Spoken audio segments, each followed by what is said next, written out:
Stop smiling like you already own me, Diane. Because Grandpa just signed something you're going to hate. My name is Amelia Voss, and I didn't plan to say it out loud. It just slipped out while I stood in the hallway outside the ranch office, listening to my mother talk like I was still a detail she could rearrange later. Inside, Diane laughed. Not soft, not real. The kind of laugh that fills space so nobody else gets to speak first. I could hear paper shifting, a pen being set down, the attorney's chair scraping lightly against wood, like even she was careful not to interrupt whatever Diane believed she was winning. My hand stayed on the doorknob, too long, damp palm, locked in place like I didn't know how to leave anymore.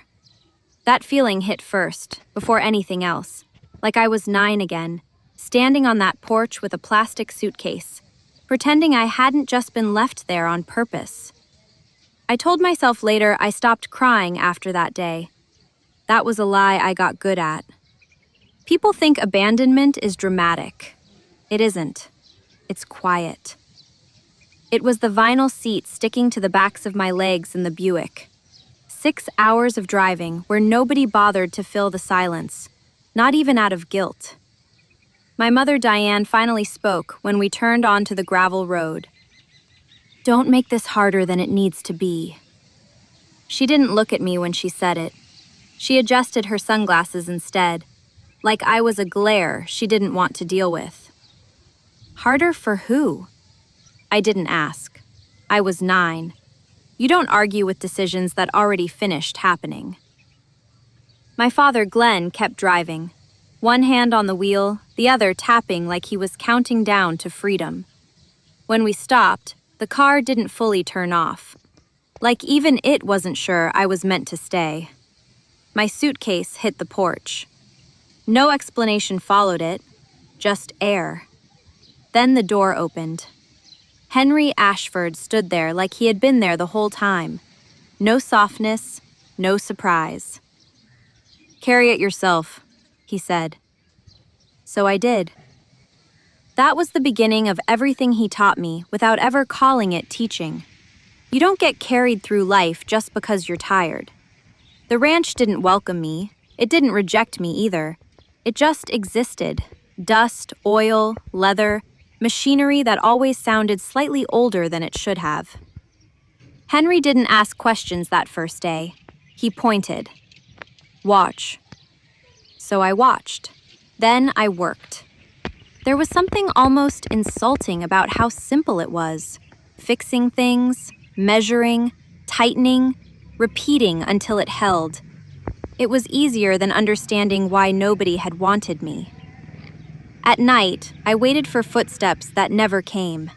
Eventually, I stopped waiting. By 13, I stopped expecting explanations.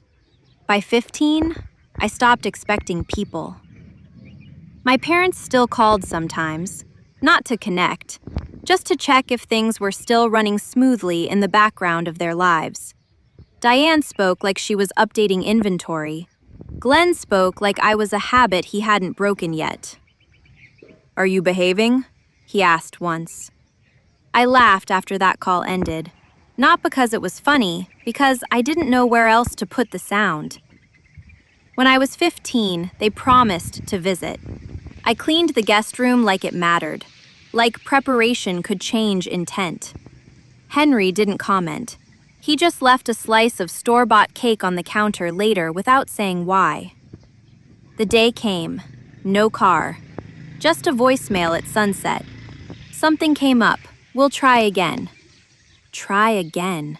Like I was weather. I sat on the porch holding the untouched cake while it softened into itself. Sweet turning soggy, like even it gave up waiting. Henry stood behind me for a long time. Then he went inside and made one phone call. I didn't hear everything, only pieces.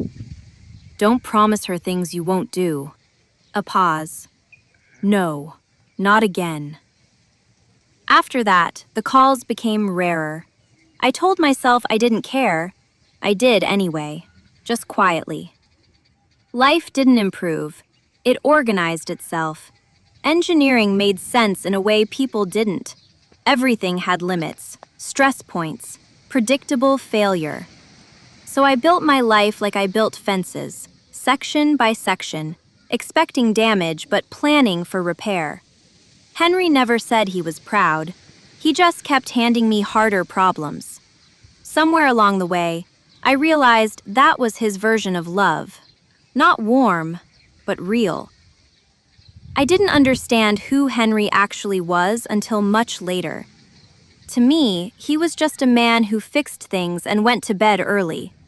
To everyone else, he was something else entirely. Respect followed him in ways I didn't understand at the time. Quick responses, careful language, doors opening without explanation.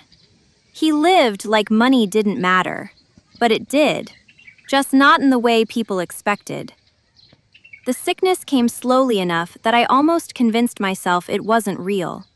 A cough he refused to name, weight dropping like it didn't belong to him anymore. He stopped standing for long stretches, like gravity had become negotiable for everyone except him. I tried to fix it the way I fixed everything else. He stopped me once. "I'm not broken," he said.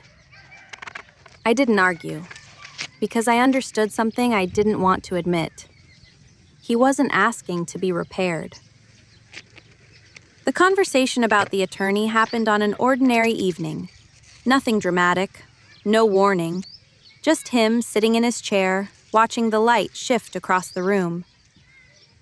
"Everything's handled," he said. I should have felt safe hearing that. Instead, I felt excluded, because I didn't know what everything meant in his language, and Henry never added extra words unless they mattered. Now I'm here, outside this office, listening to my mother inside speak like she already owns the ending.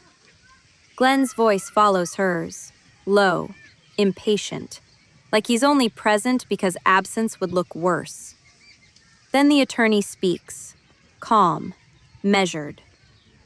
"There's a final clause," she says. The room changes before anything else does. Silence doesn't arrive. It settles, heavy, intentional. I tighten my grip on the door. Behind me, a horse shifts in the stable. Chain clicks softly. A breath. Life continuing like none of this belongs to it. I think about walking away. I think about going in. Neither feels like escape.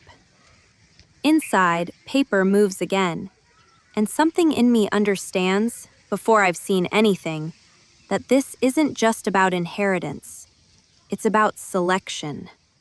About who was kept close enough to matter, and who only ever assumed they did.